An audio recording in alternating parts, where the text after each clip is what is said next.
Welcome, everybody, to the kickoff after the kickoff of, I think, our first Aspen Institute Health Innovators Fellowship reunion here in Chicago, Illinois. There we go. My name is Marcus Whitney. I'm part of Class 6, the Sixers. There we go. And I also have a podcast called Health Further that this is going to be broadcast on. And we are so excited to be here in partnership with John and the team at Portal Innovations and their awesome podcast, Lab Rats to Unicorns. John, thank you for hosting us. The food's been incredible. This building is fantastic. I know you'd take us on a tour if you weren't recording this podcast. So excited to have everybody here, really. Awesome. And Tanya, thank you for being our fearless leader and putting this all together.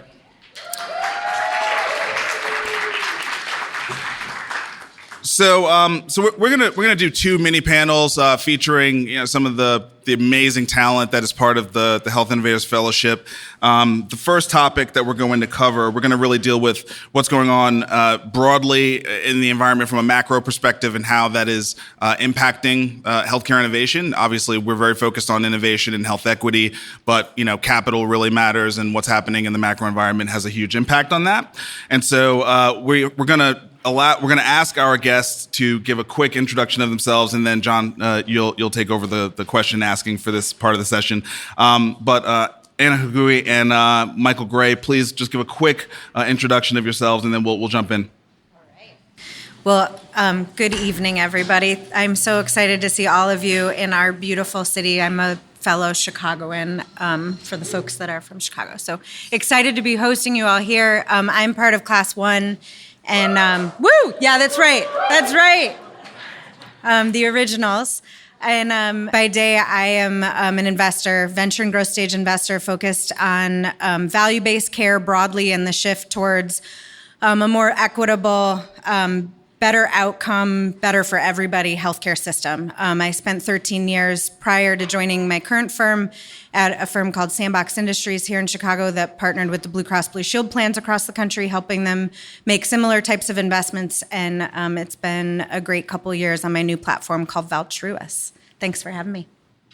I'm Michael Gray. I'm a partner at Neil Gerber and Eisenberg. We're a law firm that's based here in Chicago. I'm a corporate lawyer. I do a lot of venture growth stage investing and M&A. I do a lot in life sciences. I do a tremendous amount also in healthcare, tech, and so it's been really amazing to watch the environment change. I also have a bit of a non-linear path in that I practiced law for about 5 years. I was then a venture investor for 7 years and didn't practice law. And then through a very circuitous route, decided to go back and practice. And all of those decisions in retrospect were all good. And, I love what I do. I love watching and being a part of innovation. It's exciting and fun. I'd like to do a special shout out to Michael and Neil Gerber Eisenberg. They are the sponsors of tonight's show and event, and we're really close with working with Michael and his team. They've done some amazing work for many of our companies, well known across the country, of course, but certainly here in Chicago when it comes to healthcare innovation, startups, intellectual property. So thank you very much for your support. Our pleasure. Thank you. Mm-hmm.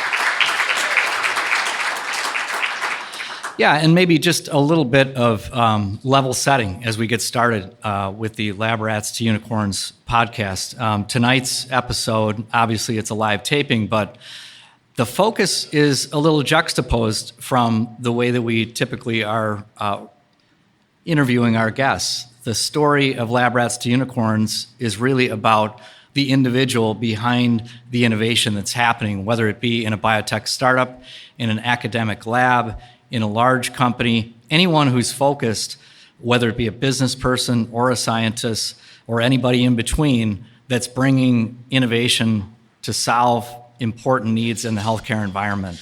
And most importantly, with the North Star being the patient and trying to, bring solutions to patients in a transformative way. The orientation of the show is usually around the individual to be able to humanize science and welcome a diverse set of newcomers to the space that maybe are not immediately identifying with a pathway in biotech, life sciences, or healthcare, but by hearing the story of the individual behind the journey and aspiring to be like that person, we hope that we'll welcome a brand new set of very diverse entrants onto the pathway to see life sciences as a very important and potential pathway for many different folks that may not have otherwise thought about themselves being involved in the field. But tonight, that juxtaposition is more around a specific topic, and we're going to use the people here, these world-class experts, to be able to provide perspective around the topic that we're going to focus on tonight, which for this episode will be really macro trends in healthcare innovation. And so we've got some individuals here that are all playing different roles in not only being a part of that industry and ecosystem, but are affecting it, influencing it on a regular basis. And we'll hope to tease out some of the trends that are happening in the conversation. You're here at Portal Innovations. Portal is all about trying to take great ideas coming from academic institutions, and we've got many here in the region, and focusing around innovators that have great ideas but need to have an illuminated pathway to kind of pave what is currently a gravel road out of the university into a more commercialized setting. And so what you see around you is the physical infrastructure that's required to be able to do chemistry and biology, those buzzwords, CRISPR and RNA, mRNA, cell therapy, gene therapy, all those things are happening behind these walls here. And to be able to do that kind of work, you need to be working in an environment that has that special infrastructure. You can't do that type of work, in your bathtub or garage at home. And so creating the physical infrastructure is certainly a big part of what Portal Innovations represents. But again, to go after the individuals that are pioneering these new technologies, they need to be surrounded by money. So we provide capital. They need guidance. They need team. And that team, you can't be a one-person show to get an idea in healthcare all the way from the bench to the patient. It takes millions, sometimes billions of dollars, many years to get to that patient at the end of the day. So it requires team building. And so we create the team and support the individuals at Portal. That's what we're all about. And it's really democratizing biotech to emerging ecosystems like Chicago that have great science but have been underfinanced. They've been under-supported from the infrastructure perspective. So that's the backdrop that our audience is in physically. And I'm trying to communicate, the excitement and the electricity in the room as we get underway with some of the questions that I have for our panelists to set the stage. So why don't we start with each individual addressing the question around really just, what's going on at a high level from your perspective when you think about some of the healthcare innovation trends, whether it be in financing or breakthroughs in technologies. And maybe introduce, when you define healthcare, what you're describing, because healthcare has such a broad spectrum of different types of inputs and modalities that can be defined as healthcare. So why don't we start with Michael addressing that question? So in terms of identifying healthcare, I guess the vast majority of what I've recently been doing is in what I'd call healthcare tech, largely with an interface of using technology in order to interface with consumers in all sorts of different sectors. And what I've seen is most of these companies are venture backed. The venture industry is going through a really interesting cycle right now. 2021 was a banner insane year. That year is over now. The 2022 year was a really significant down year of financings. We saw a lot of workouts, a lot of down rounds, a lot of really unpleasant things going on. Frankly, a lot of companies, that we touched and or saw indirectly, went out of business. I am now starting to, I'm still seeing some of that, but there is a really significant uptick in the companies that are solving problems and being innovators and having great teams. And I am seeing an incredible amount of new financings, new younger companies getting funded. And I think the market is on its way to a recovery. I think we still have a decent chunk of companies that are going to struggle and not do well. I think a lot of, I've also been involved in a decent amount of kind of more private equity oriented healthcare businesses.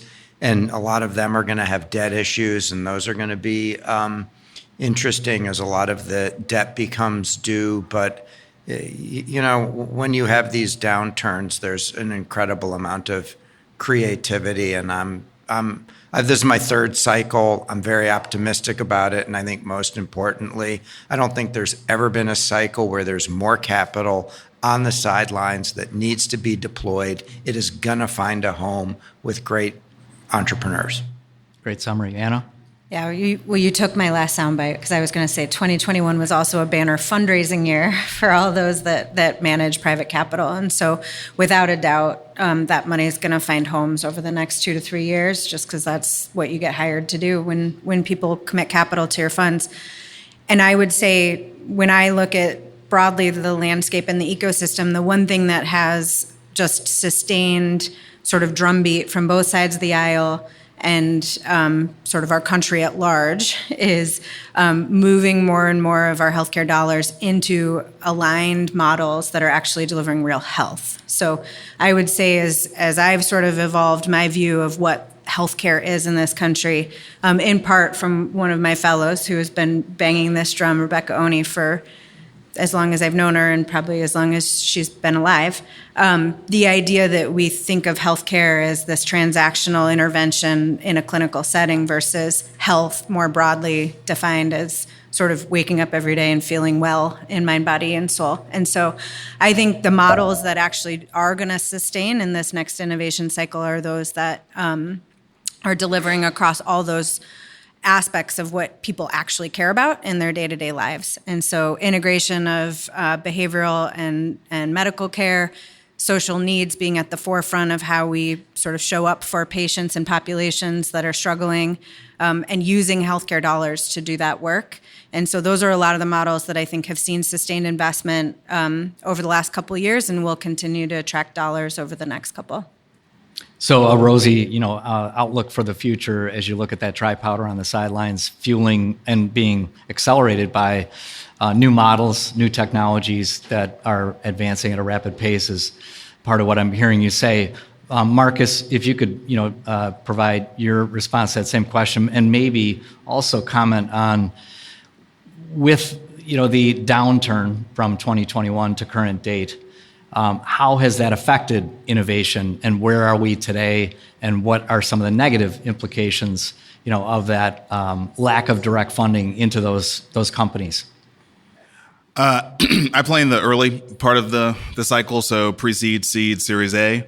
I think that the biggest sort of mindset shift for those companies is because there hasn't been funding, and I think even still, it's, 6 to 18 months before the funding really comes back. They've had to shift from a growth at all costs mindset to an actual be profitable or live on your own oxygen mindset. And I think that's a really big head shift for a lot of founders to make. And it's not the game they got into. It's not what they oriented themselves around when they decided to, put everything on the line and go do this company. And so shifting that mindset has been very difficult for a lot of early stage founders. That's the thing I've mostly seen. And I think when they don't do it quickly, the way the math works is, if you don't cut burn quickly, you might as well not cut it at all, because it's not going to make an impact. And so if they are hesitant, if they are unsure about whether or not it's the right move to make, that's when you get graveyard companies. And there's been a lot of those. I think also the shift towards value-based care that Anna was talking about, that is shifting a lot. That is shifting the stability of the companies that that a lot of companies were trying to sell into, right? So if you think about just for-profit health systems, or probably more nonprofit health systems that are largely fee-for-service, I mean, those health systems are in a very, very serious place right now. There's a lot of instability there. There's a lot of uncertainty there. There's a lot of cash on hand issues there. And so they don't have a lot of bandwidth to talk about your new health tech idea right now. And so that's extending sales cycles, and that's creating a lot of problems. So it's it is all going to work itself out, but on the ground in the early stage, it's a crucible right now, for sure. Anna, what advice do you have to some of those companies and entrepreneurs, as they need to innovate, if you will, to survive? What are some of the guiding principles that you offer to some of those companies as they're moving downstream in this kind of Darwinian moment, I guess, as we transition to hopefully better days ahead. But at this point in time, it's still working its way through the system, as Michael pointed out. I mean, I always feel like what you're talking about in terms of capital getting scarcer is, for most early stage companies, a huge benefit, because I think a lot of companies raise money and the founder CEOs are generally incredibly good at raising money, but raising money can hide a lot of bad business models and bad business decisions. And if you really are forced to look at what you're trying to do, the problem you're trying to solve, how you're spending every dollar, it's when I've seen people not spend years of their lives and often tens of millions of dollars never finding a business model, but being able to sell the next person on the sardines that they're going to open the sardine can of, and it's going to be rotten sardines. So I feel as though right now is a time when there's going to be a tremendous amount of really, really great businesses that are born and problems solved by people with the lack of capital. So, I mean, I'm super optimistic about what's going on right now. As we move past the stench of the rotten sardines. Exactly. I don't like them when they're fresh. Anna, your comments? Yeah, I mean, I think Marcus hit on and Michael did too, don't run out of money and solve a problem someone cares about. And I think if you do both those things, and then unfortunately, I'd say, our healthcare system is not a meritocracy. It's still very much a relationship game, and the sales cycles are long, and it takes sort of those sustained relationships to be able to push through and sort of get proof of concept and get some data points that allow you to then sell your next customer. So I think the early stage is tough. At Valtruis, so we live inside of Welsh, Carson, Anderson, and Stowe, which is a $5 billion healthcare and technology private equity fund. And so some of what's been really fun actually about this role is I get to come in and partner with entrepreneurs and give them a bigger check and more access. And some of that is not so that they can spend money on ping pong tables and like the heyday of the .com era. It's really about being able to step into real risk and show up as a true partner to these large-scaled organizations that are trying to solve big things that are going to move their bottom line this year. And so, if our companies can show up and actually say, we're going to manage your substance use disorder population and take total cost of care risk and be accountable for engaging that population, getting them from a jail into recovery, stable housing, a job, and then start working on their diabetes, that's a real solution. And in order to show up and say that, which one of our companies, Wayspring, does to manage Medicaid plans, you've got to have a capital base to be able to do it. So I think there is absolutely in healthcare, especially in the services side of healthcare, you've got to surround yourself with the right relationships and the magnitude of capital to be able to sign up for some of the transformative stuff.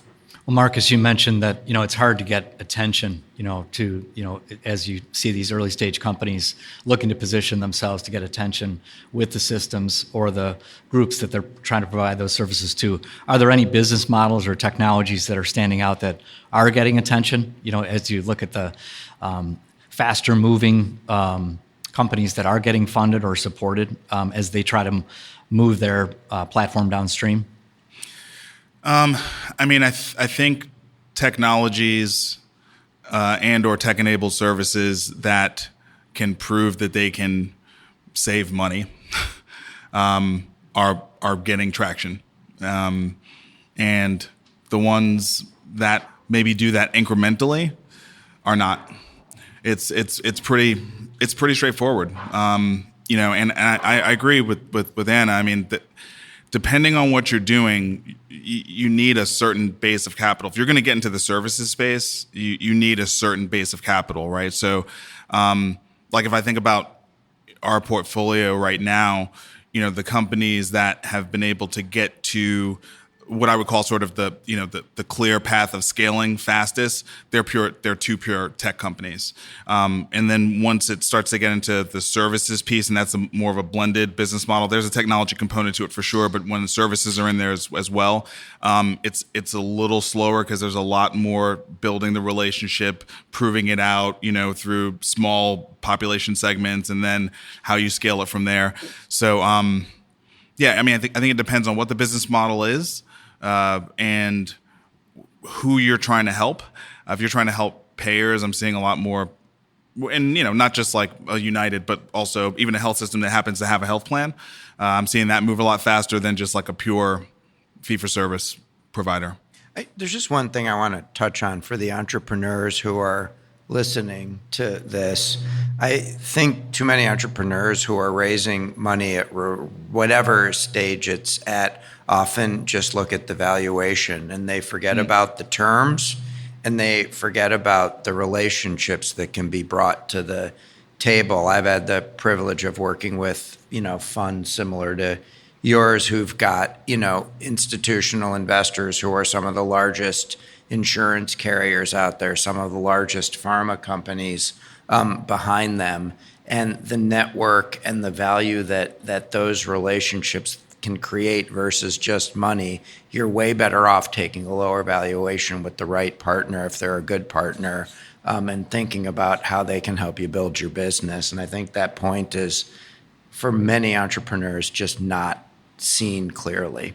Yeah, no, I agree. We see that frequently, especially with first-time entrepreneurs, that their main focus, they think entrepreneurship is about raising capital, and it certainly is a big piece of the puzzle, but raising the right partner, raising the right team, the right board, all those things are really critical elements, even at that very early stage in getting these ventures off the ground.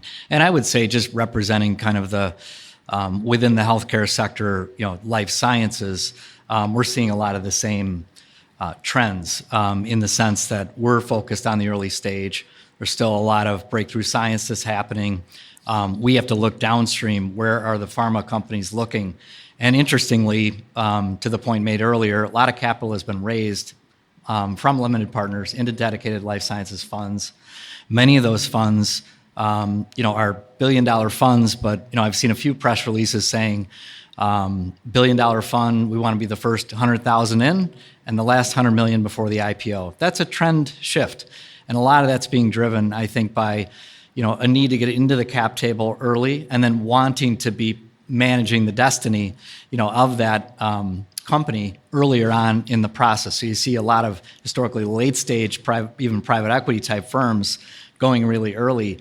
And similarly, pharma companies that we talk to now on a regular basis are looking for company co-creation opportunities at the very front end of the process. So they're getting more engaged with the universities. Obviously, we're seeing a lot more of that type of interaction. They're looking for opportunities outside of the typical hotspots, so the well-worn hallways of MIT and Stanford, and because this distribution of talent that's happened, some of it through COVID, some of it through the universities investing in bringing in those Cambridge backable faculty to their ecosystems, is distributing the landscape, and so there's opportunities outside of those normal hotspots, especially at the early stages.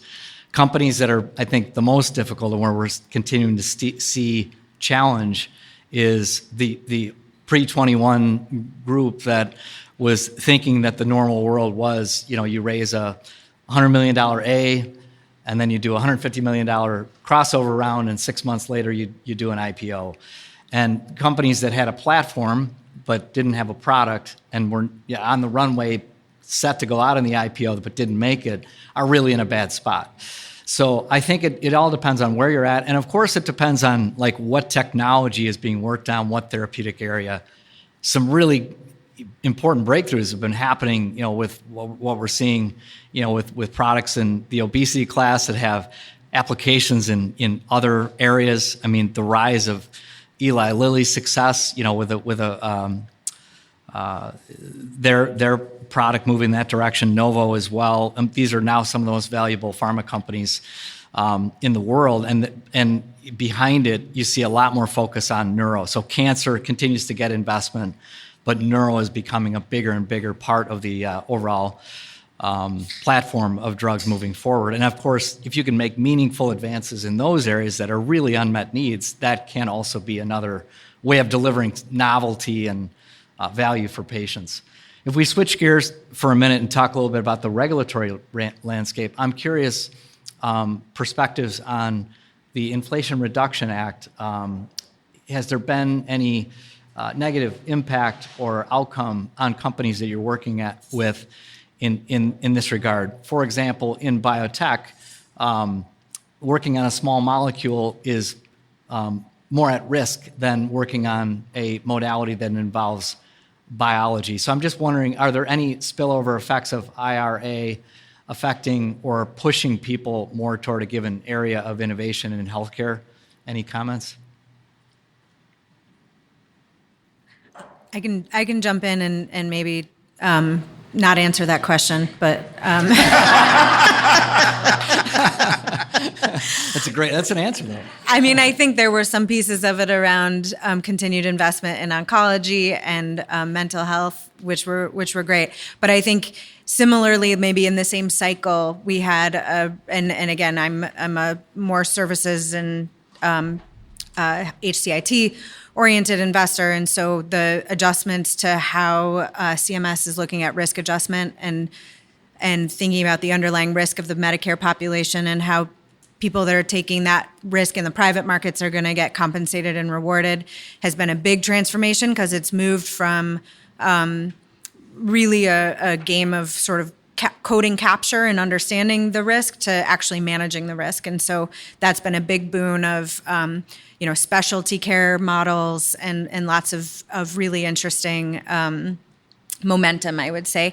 I would also say the sort of Liz Fowler, again, one of my other fellows, has reiterated that moving all of Medicare to risk by 2030, starting to look more seriously at managed Medicaid and Medicaid dollars. And so when the government does that, they're attaching these baselines and these benchmarks per capita to patient populations across the country. And so that's like I think like a beacon to entrepreneurs, saying like if you can take that population and those dollars and spend them differently and get to a better outcome, there's a reward, there's a business to be built. And so I think, again, from through the life science lens and more so broadly, just the general sort of regulatory apparatus that got a little bit sort of dislodged in a good way during COVID to unlock some of these new models. So I'd say, I'm again quite optimistic that we're sort of headed in the right direction with sustained momentum on some of these big trends that I think will drive sustained sort of investment as well as creativity in the entrepreneurial community. That's a great perspective. As we wind down the Lab Rats episode, I'd like to ask each of you, if you could, just very briefly, what got you onto the healthcare path to begin with? Just give me one North Star, one trigger, maybe one inspirational person that affected your path to get you into the field of healthcare innovation. Marcus, you want to kick it off? I mean, I'd have to say my partner, Vic. He got me into not just healthcare, but he got me into venture capital. and he was willing to teach a tech guy who just was a programmer about this entire world. And I'm fortunate. I'm in Nashville, which is very much a healthcare town. So you start building relationships, and you can kind of get skilled up pretty quickly. But my business partner, I'm pretty lucky. Cool. Anna? For me, I am a very efficiency-oriented person. That's my North Star as a human. And if you ask my kids and my husband, they would complain about it a lot because it's like everything's got to be orchestrated and well-oiled machine. But I just ended up getting placed in the healthcare group as a young analyst and was mind blown with this industry. And I was lucky enough to be in an organization that had a lot of people who had lived through multiple cycles. And we were in hospitals selling off provider practices, Wave, and I just got a bug and got to spend a lot of time with them talking about this industry and how fascinating it was and how well it looks completely inefficient. It's running exactly as it was designed to run. And so that just got very passionate about being part of changing the incentive structure. That's cool. Michael?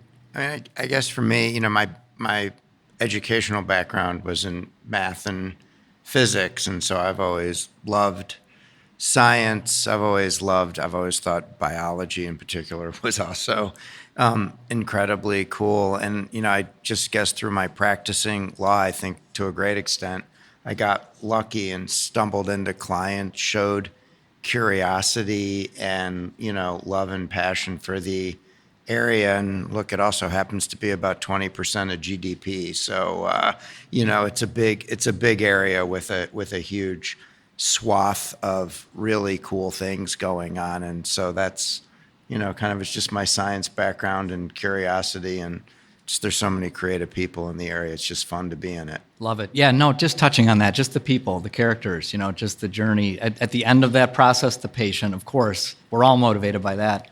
But the people that you get to interact and work with along the way, I think are key driving factors for, why you stay on that journey and why through the ups and the downs, you have the opportunity to really, be part of a story, part of an adventure, to get there. And so with that, I want to thank our panelists. It's been inspirational to me. Very excited to have this episode wrap up with the Lab Rats to Unicorns. And so with that, we're going to transition this panel out, and we're going to move into an encore.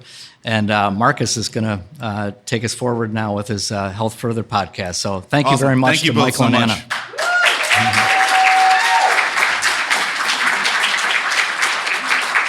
I will now ask Doctors Cameron Matthews and Kedar Mate to join us. Kedar, Cameron, would you each just give a quick background on who you are and also what class you are in the HIF program? My name is Cameron Matthews. I am a family physician, and I am Chief Health Officer with City Block Health, based out of Washington, D.C. currently. Originally from Philly, and everything that means, including I will be wearing my Eagles Kelly Green on Sunday. And I was very happy that the Chiefs lost. But part of the very, very dynamic sixth class of the Aspen Health Innovators Fellowship. Sixers in the house. Sixers in the house.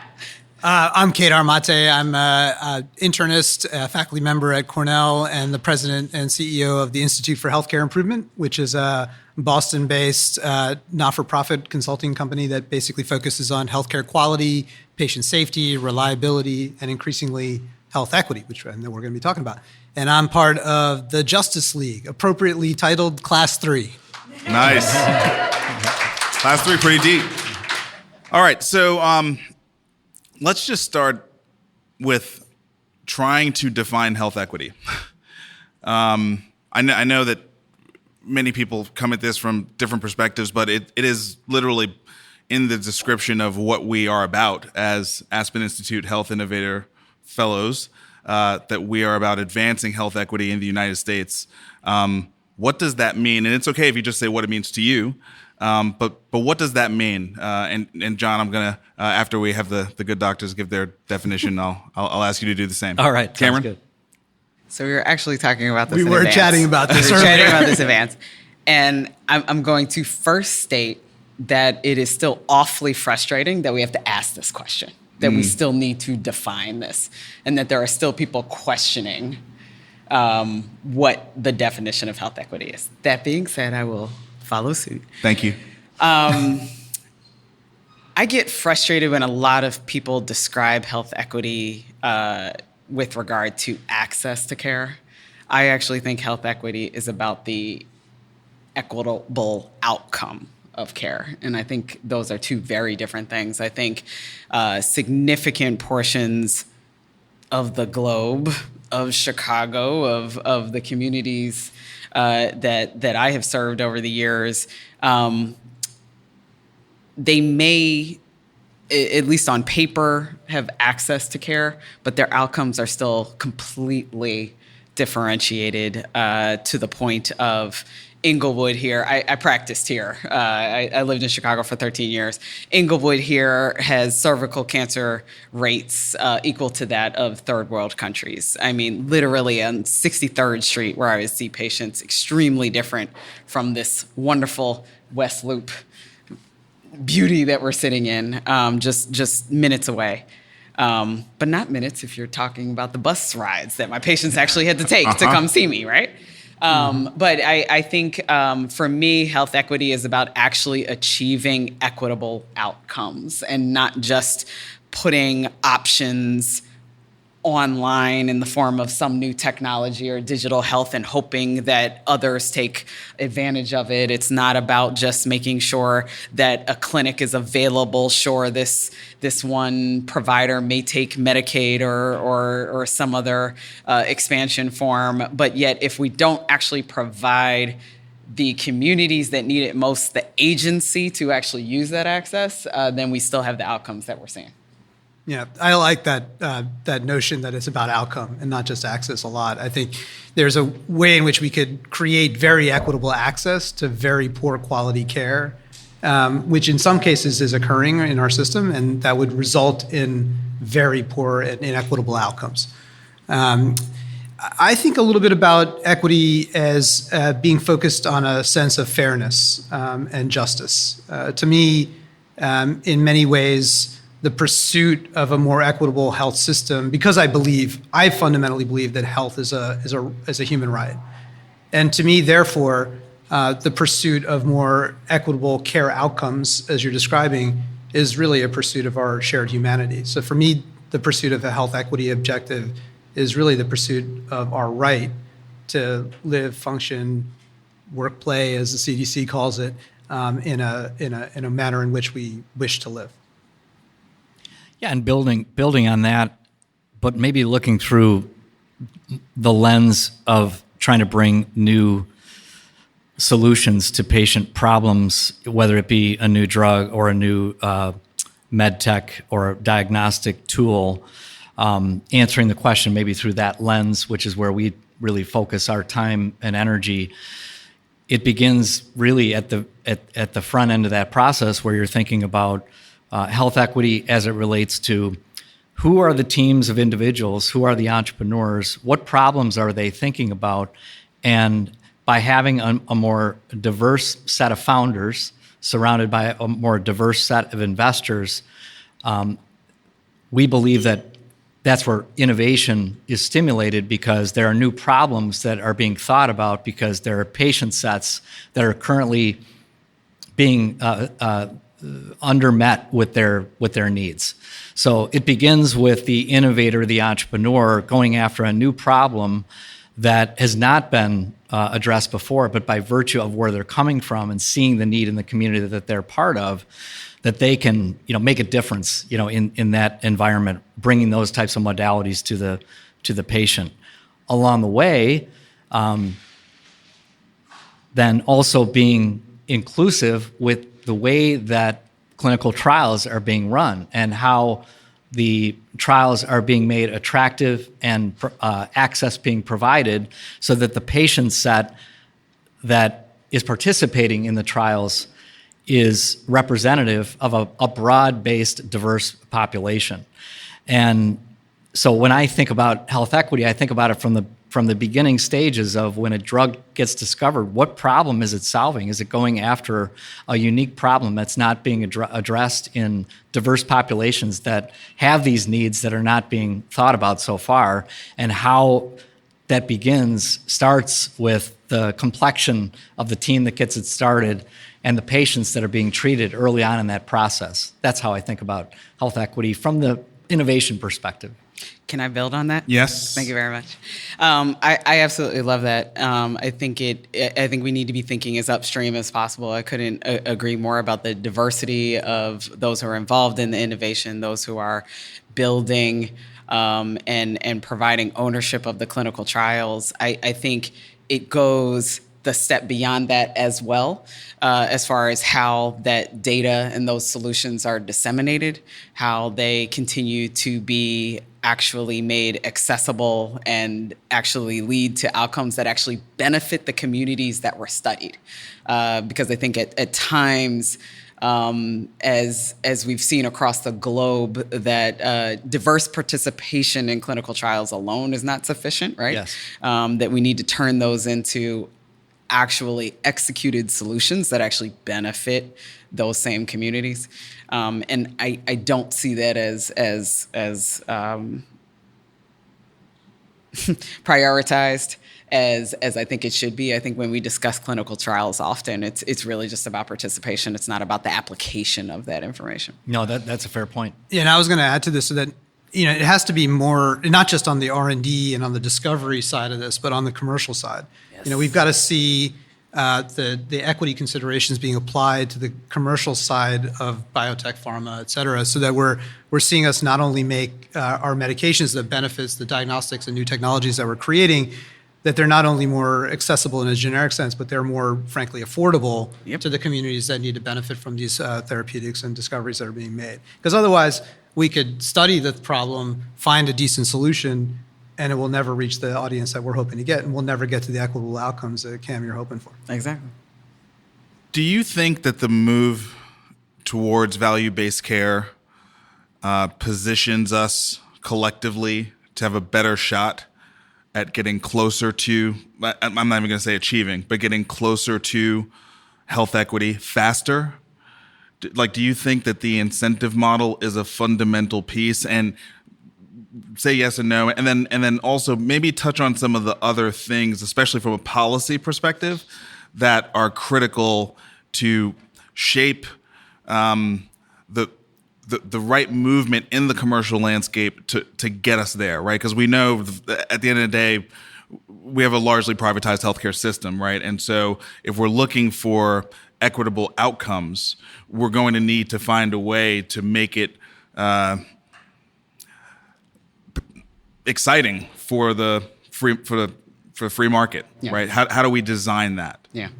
I mean, one thing I'd say is that I think that value-based care approaches, whether they're full, total cost of care or something short of that, certainly incentivizes the providers and the ecosystem as a whole to start working on things that are more upstream and more community-driven and community-oriented, which is likely to produce a more equitable care outcome.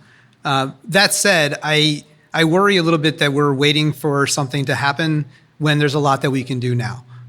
In spite of the fact that not everything is fully into a value-based care arrangement, there's a lot we can do today, even on current very fee-for-service oriented systems that are, for me, it's all about choices that we're making about what areas to focus our energies on, what problems to prioritize, and frankly, whether or not we're making choices that result in more equitable care outcomes than not. So I just don't want us to be waiting for us to get to 2030 when Medicare promises that we're someday going to be in a total cost of care arrangement, because there's a lot we can do today. I think the accountability that comes along with value-based care is important. I am fortunate enough to be in this space now and to really, I think at the VA in my former role, we were pretty much as value-based as they come as well too. I think the accountability of how we actually took care of veterans in the VA, of how we take care of the communities that we serve in City Block, is a necessity to address equity. I think, however, the incentive, as we see across the marketplace, is still not there to provide this tool to the broader span of communities. The fact that value-based care and Medicaid is still being questioned as a business model, the fact that there can still be a generalized average approach to populations when we're talking about total cost of care, that there's still plenty of opportunity for inequities to still surface in there. I don't think it's the panacea.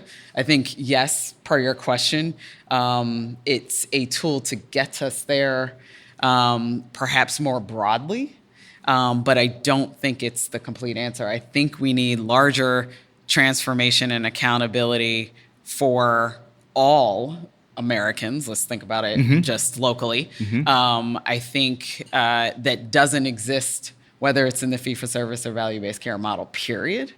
I think we need the diversity of the workforce, as we talked about. I think we need the diversity of the solutions. And we need all-out accountability across every community. That means having healthcare accessibility as well as adequacy to use that in every community, Inglewood as well as the West Loop again. I think it means we also really need to think about, and I'm sorry, this might be the wrong audience, Marcus, but we need to think about the amount of profit that's being gained within healthcare that's taking away resources from those communities that are still underserved. So I think it's going to require more than just I think it is going to require a change in the financing system, without a doubt, but I think it's going to take an all-out different approach to the medical model, as Anna discussed, that we're actually addressing broader concepts of health, but that we're also flat out addressing institutional racism throughout our society. I think healthcare inequities are a reflection of larger issues within our society. And it sounds to me like you're saying that accountability is not cannot be left up to the free market. Like there has to be some policy in place in addition to incentive models Strongly in order to that. drive that. Okay, I just wanted to make sure Yeah. I was No, hearing well that said. correctly. John, what are your thoughts? Yeah, there? I mean, to add on to this, again, coming at it from the perspective of the kinds of companies that we're seeking to invest in and support, we're looking for any advantage that we can find, and the way we guide our innovators and the kinds of investments decisions we're making are all about thinking downstream. Will this product, this platform that can produce products, make a transformative impact on a patient? And from every perspective of both health equity and good, market making opportunities, those two things can go hand in hand from the perspective of, if you don't have a transformative therapeutic agent to go after this sickle cell disease, then you're not going to make it in the marketplace. How are we going to invest in those kinds of companies, trying to find the right technologies at the right time to invest in those early in the process, is increasing the chances that health equity can happen by the time it gets to the patient. I'm less involved in the application and the administration end of the process, because we're really at that early stage of identifying, why are we going to take this product and this team forward in the first place? So I think making good decisions early from the capital investment perspective is how we are guiding our companies and guiding our investment teams toward what are the kinds of things that we think are going to stand out to have a chance to be broadly applicable and across any disease population. Mark, is it okay if I ask a question? I was about to jump in and ask you something. So Okay. go ahead. Yeah.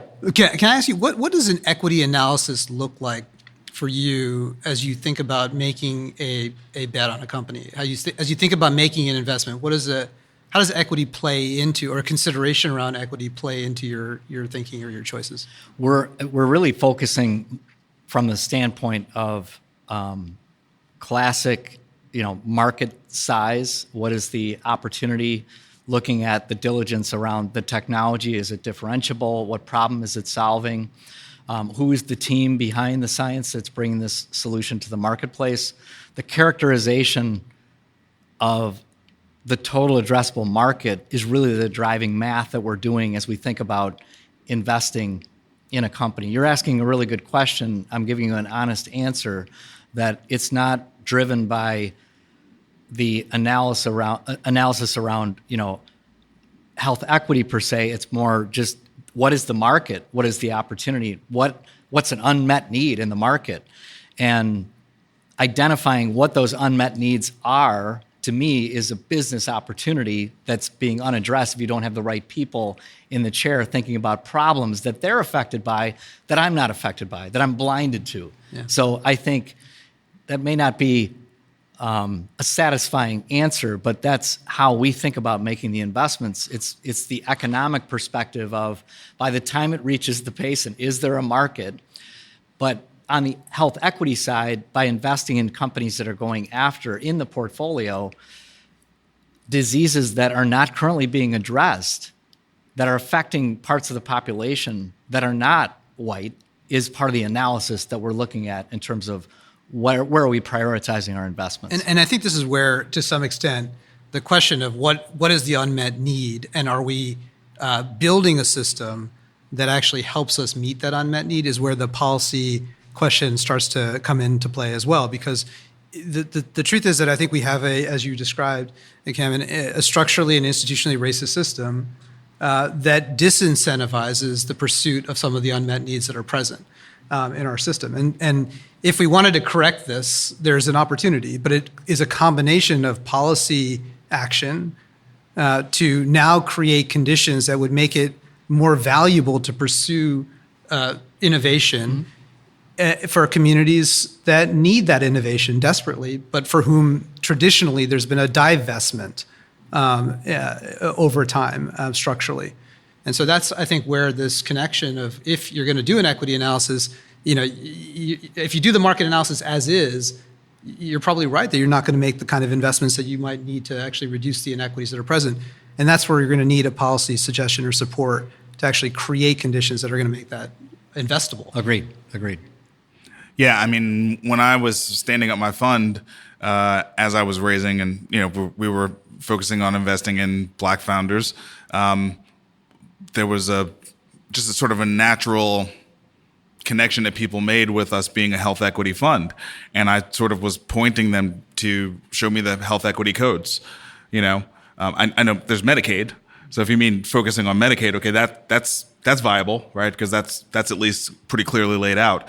But you definitely see a lot of panels on conferences and a lot of press releases. And it's why I asked what the definition of health equity was, right? Because I think it is fundamentally pretty difficult for the free market today to be truly competitive and 100% focus on health equity, unless you are really just focused on Medicaid and value-based care, because there is infrastructure there from a policy perspective. There is a lack of policy.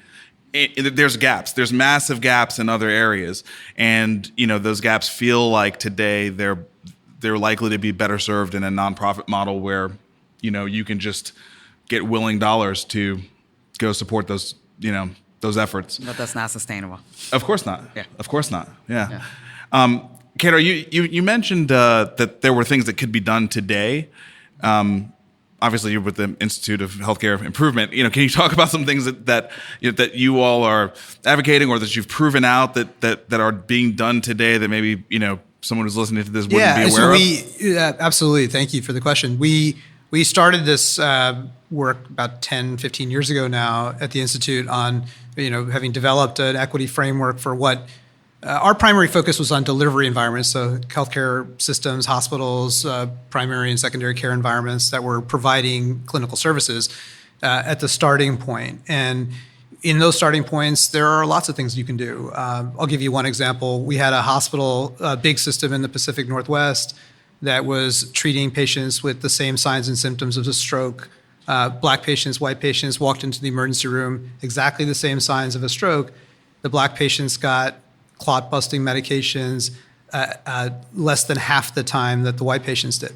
And when the emergency room doctors saw that information, I mean, apart from the initial reaction of that data is wrong, it's not true, like this wasn't ours, whatever. Once they got past that and they were like, this is real, this is a problem, we need to do something about it, they started to look at their data carefully, did the kind of root cause analysis work that you do when you find a system problem, and they went after it in iterative cycles of process change. They found delays in care at every single step in the clinical pathway, from triage and even before triage, even making the choice to come into the emergency room, and to getting the medications that the patients needed. And they solved every step of that problem. And by the end of it, they had not only, this is one of the things that we find over and over again, it's a pattern in delivery systems working on health inequities, that they not only made care better for their Black and brown patients, but they made care better for everybody. Everybody got clot-busting therapy faster in those emergency rooms because of this intervention. And that's the kind of thing that I think we see over and over again. Now, you can't support that as a provider system independently of the rest of the ecosystem. It's being done because it's the right thing to do, the moral thing to do, it gets better outcomes. But you need a payment model to support that. And in Massachusetts, where IHI is based, we had a chance to partner with the largest commercial payer, with Blue Cross Blue Shield, to build a health equity incentive model. And that model, I think, is in my view, is a national benchmark model for what it means to start incentivizing provider systems like the one I just described to do exactly that kind of thing, of examining their data, finding inequities, and then rooting them out. And now we're working with pharma and biotech to do exactly what you were describing earlier, John, diversifying clinical trials, the investigator groups, but also working on commercial. Because I, like we've talked about here already, I just don't believe that all you can do is, as we've talked about, diversify the subject matter and not actually make the stuff that we create more accessible to people that need it.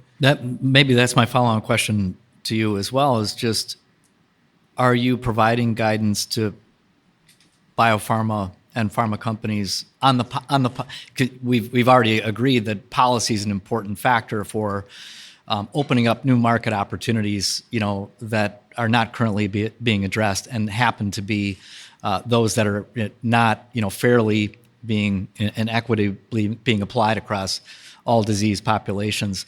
Are there any best practices or new ideas that are being thought about there that, an early investor can begin to think about as they calculate the opportunity for both the market and the equity analysis? It's a good question on the investment side. So this is a good time for me to maybe say that we've created a coalition between provider organizations, payers, pharma, biotech, and regulators now to try to find a way to do all of the parts of this equation that we're talking about here. That coalition is called Rise to Health. It's co-founded by IHI and the American Medical Association, and Race Forward, and Genentech actually is a biopharma kind of stakeholder group that's been part of it. We haven't focused on the investor side, but we have focused on the companies that are actually producing the new diagnostic therapeutic material. Yeah, that's great. But that's a good provocation. Cameron, we're out of time, but I want to give you the last word to also share some innovation that could be, much more broadly applied that City Block is bringing to the market. Yeah. And maybe just sort of a final word. We started with you, and I think we'll end with you. Okay. I'll challenge this question as well. Okay. I actually think the innovation is that we're actually offering the standard of care to communities that are not otherwise receiving it. We have a lot of solutions. We have, especially for the chronic diseases that we're talking about that are rampant in our communities, right? Diabetes, hypertension, obesity. We have the solutions. Yes, there are more coming, right? And we need to make sure we work on access and adequacy, of that access. But we have the solutions. It's about actually providing that standard of care to the communities that aren't receiving it. So it's about making sure that they have, again, the accountability of a primary care team. And that's one thing we are proud to do in City Block. It's about making sure they have more than anything, the availability and the cultural fluency of a mental health team that actually can deal with their issues.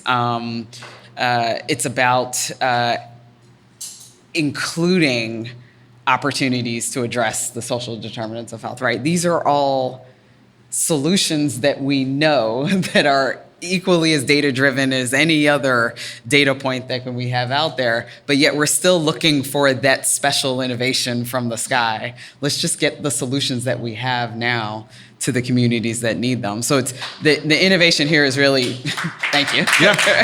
I mean, it's about applying the same standard of care that everyone else receives to the people that don't, point blank. It's not a difficult equation. But that's pretty innovative. It's a sad point to make that in and of itself is innovative. Yes.